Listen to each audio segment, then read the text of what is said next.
প্রিয় দর্শক, আমি মোহাম্মদ নুরুল ইসলাম বাংলাদেশ মিডিয়া থেকে আপনাদের সাথে রয়েছি। এখন আমরা অবস্থান করছি সিলেট গ্রিন ব্রিজের উপরে। এই যে আপনারা জানেন, বহুদিন যাবৎ সিলেট শহরতলির বিভিন্ন জায়গায় হকাররা দখল করে তাদের ব্যবসা পরিচালনা করে আসছেন। তার এই ধারাবাহিকতা এখন দেখা যাচ্ছে সিলেট গ্রিন ব্রিজের উপর দখল করে হকাররা ব্যবসা করছে।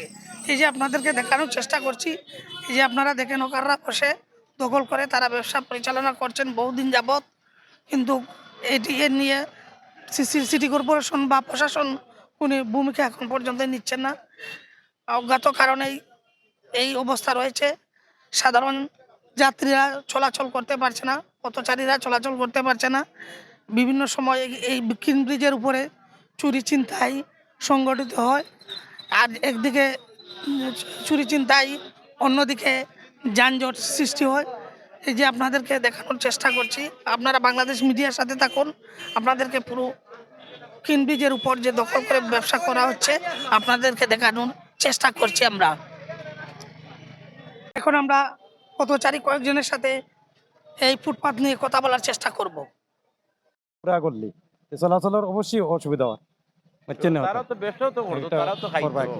করার কিছু নেই, এগুলা খাওয়ার মতো কেউ নাই, এগুলা মাথার মতো কিছু নেই, কেউ কিছু করার মতো নেই। দেখা যায় মানুষ বেশ আমজট, এদিকে মানুষের বাজার লইয়া বইছে, যাতায়াত সমস্যা তো সমস্যা মানুষে আটতে পারে না, চলতে পারে না, জল লাগে এখানে যে জাম লাগিয়া বই থাকে। এই তো মাল লইয়া বইছে, এর লাগে জাম লাগে।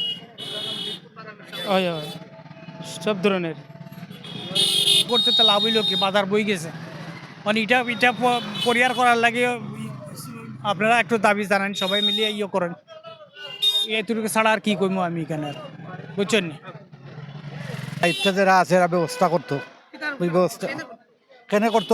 তো ব্রিজের দো এদিকে তারা এখন কার বই গেছে, এর বাদে হাত খোরা লেবু, এর বাদে পেন, বিভিন্ন জিনিসপত্র লইয়া বই গেছে, চলাচল করতে কষ্ট হয়, বুঝিনি? কিন্তু আমরা তো বাড়ি মৌলিবাজারও আইসি, মনে করলে চিকিৎসার কাজে আইসি, যারাম দেখি যে দাঞ্জ সৃষ্টি হয় ওখানে। এতক্ষণ বাংলাদেশ মিডিয়ার সাথে থাকার জন্য আপনাদেরকে ধন্যবাদ জানাচ্ছি। দৈনিক বাংলাদেশ মিডিয়া, সত্যের সন্ধানে সারাক্ষণ।